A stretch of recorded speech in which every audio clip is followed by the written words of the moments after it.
신의 한 수의 박창훈입니다. 올해 최고의 적폐라고 할 수 있는 손혜원이 드디어 검찰에 의해 기소가 되었습니다. 물론 불구속 기소에 실망하신 분들이 계실 수도 있겠지만 지금부터 송철기 사회부장과 우동균 기자를 모시고 적폐청산의 생생한 현장으로 함께 떠나보시겠습니다. 두 기자분들 안녕하세요. 안녕하십니까. 네. 손혜원 참 저는 인양반 빨리 좀 없어졌으면 좋겠는데 여러분들도 아마 동의하시죠?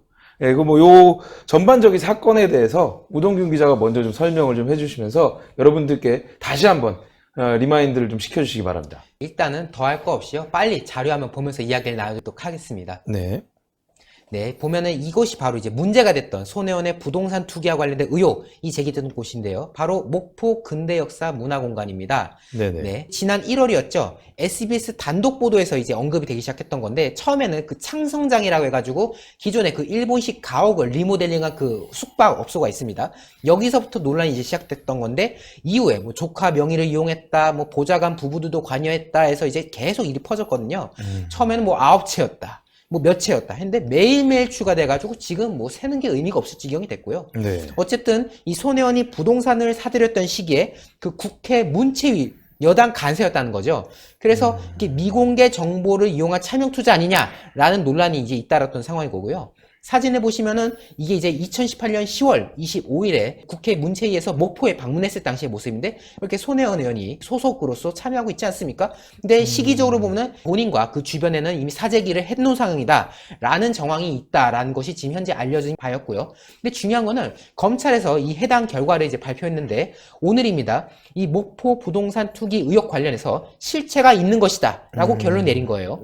손혜원이 즉 차명으로 투자했고 이 과정에서 업무상 비밀을 이용했다라고 지금 검찰 측은 판단을 했다는 것입니다. 지금 보면은 부패 방지 권익위법 그리고 부동산 실명법 위반 혐의로 지금 불구속, 이왕이면 구속했으면 마땅했지만은 불구속 기소로 지금 처리가 된 상황이고요.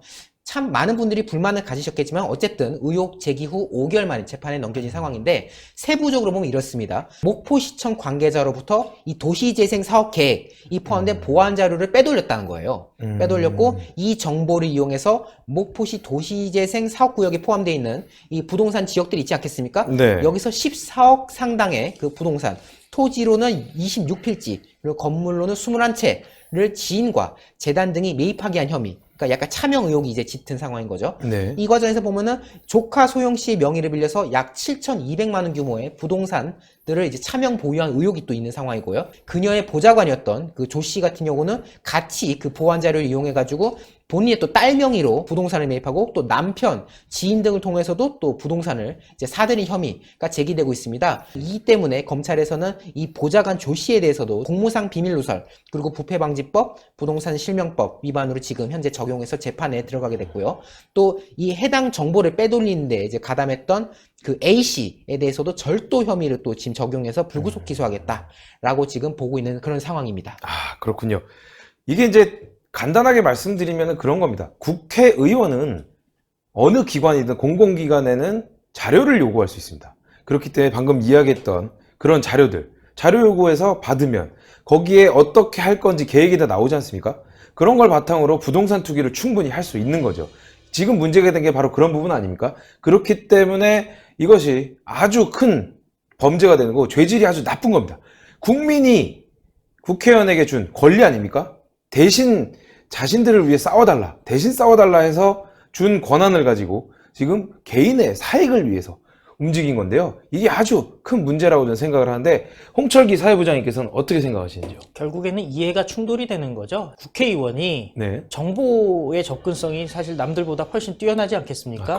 특히 보통 공무원들한테 자료를 달라고 할 때, 의원실에서 달라고 할 때 보면요, 아주 세세하게 딱딱딱 찍어줘야지 공무원들이 그 답을 해줍니다.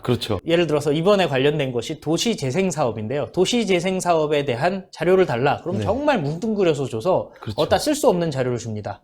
반면에 하나하나 찍어서 주면요, 공무원들이 국회의원들한테 그냥 그것만 딱 주거든요.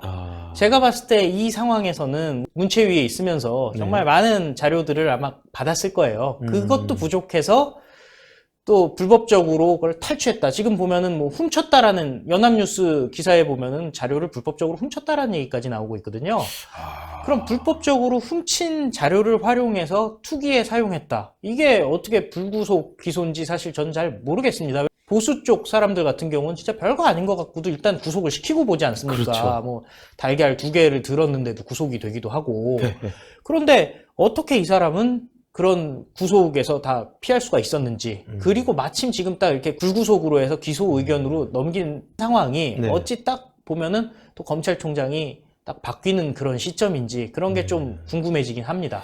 그러니까 물론 그런 겁니다. 제가 이제 말씀드린 것처럼 국회의 그 자료 요구권에 의거해서 만약에 자료를 요구했다면 그거는 뭐 정상적인 절차라고 이야기할 수 있는데 거기서 뭔가 개인적인 이득을 취한다? 정말 잘못된 거거든요. 이거에 대해서 국회의원들 그리고 국회 보좌진들이 항상 이거에 대해서 되게 민감하게 생각하고 절대로 외부 유출이 안 되게 하려고 조심하거든요. 그런데도 불구하고 이렇게 했다는 건 대놓고 투기를 하려고 목적을 갖고 했을 가능성도 매우 높다는 거잖아요. 그러니까 사실 제도적으로도 이런 걸 방지하기 위해서요. 예를 들어서 회사를 소유하고 있는 국회의원 같은 경우에 주식을 갖고 있다. 그런데 그 주식이 본인의 업무와 그 위원회가 이렇게 겹친다. 그러면은 그 백지신탁하게 되어 있지 않습니까? 그렇죠. 그렇듯이 정말 우리나라 제도적으로 이런 걸 피하기 위해서 많이 세팅이 되어 있는데도 불구하고 아주 당당하게 이렇게 하는 사람은 참 처음인 것 같습니다.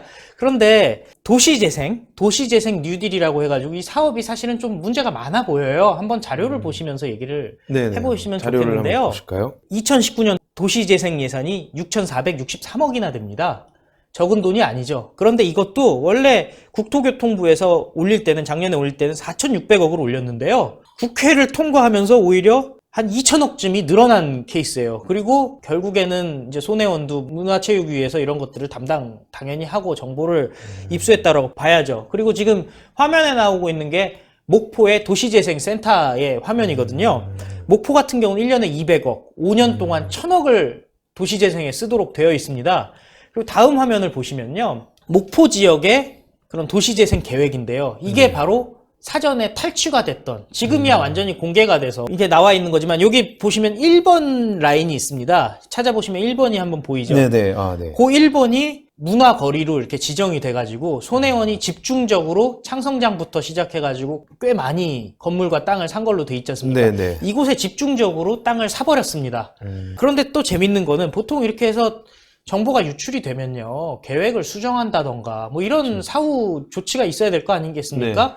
그런데 아직까지도 목포시에서는 이 계획을 그냥 그대로 밀고 가고 있습니다. 그렇다면은 지금 조사로 밝혀진 손혜원과 직접적인 관련이 있는 사람도 있지만 동네에 루머로 돌아가지고 이렇게 산 사람들도 있을 거 아니에요. 투기꾼들이 외부에서 왔던 뭐 지역에서 있던 이런 부분에 대해서 전혀 지방자치단체가 고민하지 않고 있는 그런 안타까운 상황입니다. 그런데 손혜원이 뭐 때문에 이렇게 당당하고 뭐 때문에 이렇게 목소리가 큰지 도대체 이유가 뭔지 솔직히 좀 궁금합니다. 우동균 기자는 어떻게 이거에 대해 생각하는지요? 뭐 저는 자료로서 이거 보여드릴 텐데요. 이 손혜원 씨가 정말 너무 당당하게 짝이 없지 않습니까? 많은 분들께서 다 알고 있는 바입니다. 이게 이제 19년 1월 20일인데 이제 손혜원 씨가 논란이 되니까 민주당을 탈당했다라는 요지에 기자회견을 했던 건데, 아니 무슨 놈의 기자회견을 하는데 홍영표 원내대표가, 당시 원내대표가 와가지고 배웅까지 해주는, 근데 이거 보십시오. 어깨를 이렇게 따쓱 대고 있지 않습니까? 아래 것을 약간 다룬 듯한 그런 느낌이 들 정도의 장면이었고요. 이후 3월 19일날 모습인데 보면은 홍영표 원내대표가 공손하게 악수를 하고 있는 그런 상황이지 않습니까? 누가 위고 누가 아래인지 분간하기가 어려울 정도. 이게 이제 또 많은 국민들이 화가 났던 그런 장면인 건데, 1월 23일날 목포에 직접 내려가가지고 기자 간담회를 했는데 이게 거의 쇼라고 거의 많은 분들이 공분을 살 만큼 보면은 이게 허름한 데에서 이렇게 기자회견한 겁니다. 굉장히 이제 생각을 하긴 한 거죠. 이렇게 이제 많은 언론들의 스포트라이트를 받았던 그런 상황인 건데, 이걸 말이죠. 손혜원 씨가 어떤 짓을 했냐면요. 본인이 이렇게 패러디한 걸 또 올립니다.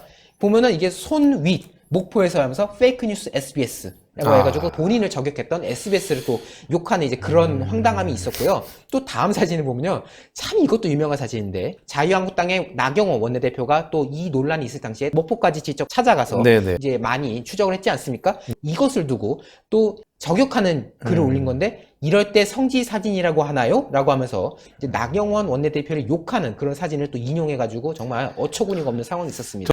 이게 가장 큰 문제는 그겁니다. 손혜원이 왜 이렇게 뻔뻔한지, 뭐 믿는 구석이 있는지. 여러분들 다 아시지 않습니까? 제가 뭐 딱히 말하지 않아도 믿는 구석이 있다. 여러분들 그렇게 생각을 하고 계실 텐데요. 손혜원이 왜 이렇게 자신만만한지 한번 자료를 준비하셨다고 들었는데요. 자료를 한번 보면서 얘기를 좀 한번 해주시죠. 자료 보시죠. 네. 청와대 실세가 혹시 누구냐 한다면은 다들 김정숙 여사가 아닌가 하는 생각을 합니다. 일단 네네. 여행을 다닐 때도요, 해외여행을 그렇죠. 다닐 때도 포커스를 맞춰주지 않습니까? 뭐 발이 아프면은 쉴 때도 기자들이 기사 써주고, 뭐 아주 유명한 하여튼 관광지랑은 다 다니고 있으니까 사실은 안방마님으로서 실세가 아닌가 하는 생각을 하고 있는데요. 지금의 김정숙 여사를 만들어준 어떤 싱크탱크 내지는 아주 머리가 팽팽 돌아가는 기획자가 손혜원이 아니냐 하는 말들이 있습니다. 이 손혜원이 김정숙 여사를 동창회에 또 이렇게 이끌었던 역할을 했던 사람이고요. 그 숙명여고를 나왔는데요. 손혜원과 김정숙은 거의 지금 52년째 친구입니다. 52년째 친구면요, 솔직히 우리 중에서 50년 산 사람 없잖아요.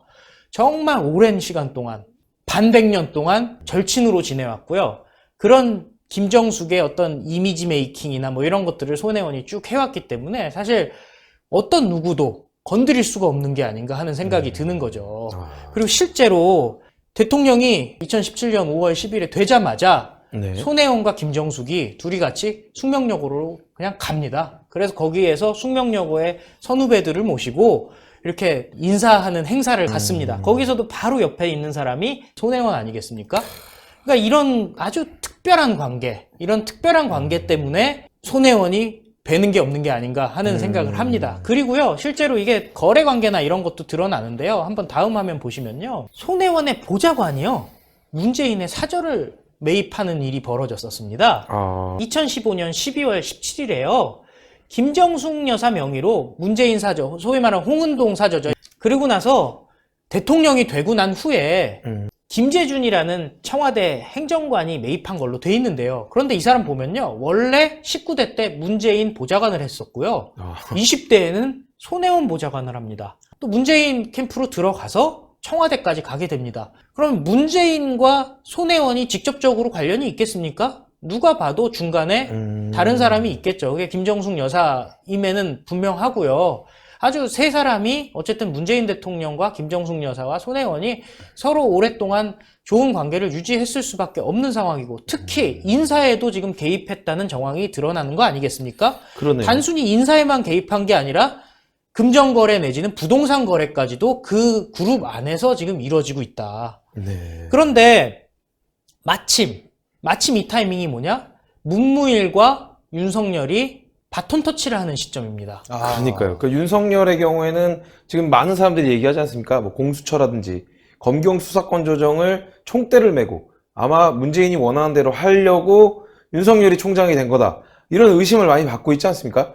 그렇다는 얘기는 분명히 손혜원에 대한 것도 충분히 뭔가 암묵적인 지시가 있지 않았을까, 이런 의심도 할 수 있는데요. 저는 그런 생각이 듭니다. 예를 들면 법원에서 손혜원에 대해서 되게 관대한 판결이 나왔을 경우에 검찰에서는 당연히 항소를 해야 되는데 항소를 안 할 수도 있지 않나, 이런 의심도 되고요. 뭐 그런 거는 충분히 가능한 시나리오 아닙니까? 거기다가 저는 생각한 게 이 김재준이라는 행정관, 이 사람 문고리 권력이 아닌가, 그런 생각이 들거든요. 예. 부속실 행정관이라면은 대통령을 아주 최측근에서 모시는 사람이잖아요. 뭐 문고리 권력의 대리인일 수도 있고요. 그런데 지금 문제가 뭐냐면은 김정숙 여사와 걸려있는 이슈들이 생각보다 많다는 겁니다. 예를 들어 드루킹 사건, 경인선, 네. 경인선 가자를 네. 외치지 않았겠습니까? 네. 물론 아직까지는 적극적으로 수사를 안 한 부분이 있고요. 네. 어떻게 지금 살아있는 권력에 대한 어떤 수사가 쉽지가 않기 때문에 못했는데요. 네. 그게 남아있고, 그 다음에 요즘 최근에 이슈가 되고 있는 문다혜 남편, 네. 그러니까 김정숙 여사의 사위죠. 네. 문재인 대통령의 사위 문제. 태국으로 사라졌는데 도대체 무슨 일이 일어나고 있는지, 네. 이거 아무도 검찰에서는 건드리지 못하고 있는 사건들입니다. 이런 상황에서 윤석열이라는 사람, 제 생각엔 문무일 같은 경우는, 문무일 검찰총장 같은 경우는 부인이 결국엔 김정숙의 후배, 손혜원의 후배였기 때문에 문무일 본인이 막판에 검경 수사권 관련해서 반발은 했지만 이 부분까지는 건드릴 수 없는 부분이라고 생각하고요. 이제 윤석열 같은 경우는 누가 봐도 문재인의 어떤 가장 신임을 얻고 있는 사람인데 네. 과연 본인이 얘기하는 사람에게 충성하지 않는다고 하는 사람 아니겠습니까? 그렇죠. 진짜로 사람에게 충성하지 않고 정말 법과 양심에 따라서 검사로서의 역할을 제대로 다 할 수 있는 것인지 그건 한번 그렇죠. 지켜봐야 될 문제죠. 이게 사람한테 충성을 안 하는데 재앙한테 충성하는 건가요, 그럼? 재앙에 충성하는 건 아닌지 저는 좀 묻고 싶고요. 이렇게 나온다는 얘기는 우리가 되게 의심스러운 부분. 이거에 대해서 전혀 조사가 이루어지지 않는다. 이건 오히려 검찰총장이 외압을 행사하는 건 아닌지 의심스러운 정황도 있는 건데 이 부분에 대해서는 뭐 어떻게 생각하시는지요? 인사청문회도 아직 안 한 상황 아니겠습니까? 네. 그런데 문제가 뭐냐면은 지금 민주당과 청와대가 어떤 함정을 파놓고 기다리고 있는 거예요. 인사청문회를 하기 위해서는 결국 국회로 자유한국당이 들어가야 되지 않는가 하는 그런 함정이죠. 그냥 인사청문회만 하면 안 됩니까? 본회의를 굳이 할 필요 없이 인사청문회만 해서 윤석열을 그냥 난도질을 한 다음에 스스로 철회하거나 사퇴하거나 아니면 지명 철회하게 하는 방법도 없는 건가요? 근데 그간의 문재인 정권의 인사 방식을 보면요. 네. 인사청문회랑 관계없이 그냥 임명을 합니다. 예. 그래서 사실은 인사청문회를 굳이 해야 되나 하는 걱정도 있습니다. 하긴 뭐 이게 뭐 인사청문회에서 부적격 판정이 나왔어도 전혀 개의치 않는 게 바로 문재인 정부이기 때문에 뭐 사실 의미가 별로 없겠지만 국민들에게 윤석열이 얼마나 잘못된 인물인지를 한번 보여줄 필요는 전 있다고 생각을 합니다. 그렇기 때문에 인사청문회만 좀 복귀하는 것도 전 나쁘지 않은 방법이라고 생각을 하고 거기다 또 자유한국당의 검사 출신 국회의원분들이 많이 계시지 않습니까? 그분들이 또 많은 게 많을 것 같아요. 그분들이 아는 걸만 이야기를 해도 큰 문제가 되지 않을까. 저 이렇게 좀 판단이 되고 그리고 이제 우동균 기자는 뭐 준비한 자료가 또 있는 건가요? 네, 그렇습니다. 정말 이 손혜원과 관련해서 논란이 계속 이어지고 있는 상황인데 앞서 두 분께서 이야기해 주신 대로 이 윤석열 검찰총장 지명 이것이 어떻게 보면은 이 문재인 정부와 관련된 비리들을 뭔가 좀 해결하려는 소방수 역할을 하려고 온 것이 아니냐라는 지적을 하고 수밖에 없는 그런 상황이지 않습니까? 제가 또 자료화면을 보여드릴 텐데요. 이게 지금 손혜원 씨가 오늘 검찰 발표에 대해서 이렇게 입장을 내놨습니다. 페이스북에다 쓴 글인데요. 뭐 억지스러운 검찰 수사 결과 발표를 납득하기 어렵다. 뭐 이거는 그러려니 하겠는데 뭐 자기가 부동산이 참여인 것으로 드러나면 뭐 전 재산 기부하겠다. 이것도 굉장히 당당한 입장을 계속 고수하고 있습니다. 그러니까 아주 당당해요. 나는 괜찮다. 뭐 절대 그럴 리 없으니까 뭐 걱정하지 말라. 뭐 이런 메시지를 주는 게 아니냐라는 의심도 들면서 제가 본 부분이 이겁니다. 무리한 의혹 제기 보도로 5개월 내내 강도 높게 조사받으신 분들 고생 많으셨습니다. 검찰 관계자 여러분들도 수고하셨습니다. 덕담을 막 주고 있어요. 검찰한테도 자기를 기소한 검찰한테도 아주 좋은 덕담을 주고 있는 건데 이것이 어떻게 보면은 이 믿는 구석이 있는 거 아니냐. 지금 뭐 참여인 게 드러나면은 뭐 재산도 내놓겠다 뭐였겠다고 했는데 이런 당당한 모습이 도대체 어디서 비롯된 것인지 너무 궁금할 따름인 거고요. 일단 한국당 입장을 이렇습니다. 황교안 대표가 이 관련된 사안에 대해서 이제 다행이라고 이제 입장을 밝힌 건데요. 뭐 많은 의혹도 있고 그나마 기소가 된 건 다행이다라고 입장을 표명한 겁니다. 하지만 우리가 갖고 있던 의혹에 대해서 모든 수사가 잘 해결이 됐다 생각하지 않는다. 그러니까 만족스럽지 않다라는 메시지를 분명히 던졌고요. 앞으로도 계속 제기될 문제에 대해서 지속적인 수사 그리고 검증이 필요하다라면서 이 검찰에서 공명정대한 수사가 이루어지기를 기대한다는 그런 메시지를 전달했습니다. 어떻게 받아들여야 될지 정말로 권력형 비리가 아닌가 저는 의심이 되고요. 여러분들 이렇게 준비하시느라 고생 많으셨고요. 앞으로도 또 좋은 기사 많이 좀 부탁드리면서 네, 이만 마치겠습니다. 네, 감사합니다. 네, 감사합니다. 네. 여러분 어떻게 보셨는지요? 손바닥으로 하늘을 가릴 수는 없습니다. 손혜원은 결국 자신이 했던 망언 덕분에 법의 심판을 받게 될 것 같습니다. 아무리 검찰총장이 친구 남편의 신복이 지명되는 그런 상황이라도 정의는 살아있을 것이고 진실은 침몰하지 않기 때문입니다. 대한민국의 정의는 아직 죽지 않은 것 같습니다. 동그랗게 올라가는 구독 버튼 눌러주시고요. 추천도 많이 눌러주시고 댓글로 많은 의견 부탁드리겠습니다. 시청자 여러분 시청해주셔서 감사합니다. 고생하셨습니다. 수고하셨습니다.